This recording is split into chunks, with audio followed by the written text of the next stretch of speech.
Okay, so hello people, and today we are going to talk about the rainstorm in Karachi. Okay, so let's start. Okay, today on 3rd September it was 26 degrees with a thunderstorm. It it gathered water all over the city, and the second spell of monsoon is about to come. Due to the rain, there was less traffic. Some also predict more heavy rains in Karachi. There are going to be many spells of rain in Karachi. ARY News says rain has gathered and made an emergency. There's so much rainwater that urban flooding is happening.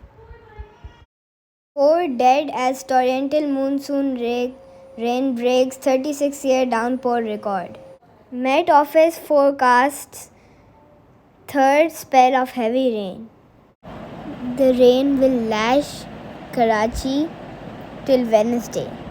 So I think that was all about rain in Karachi.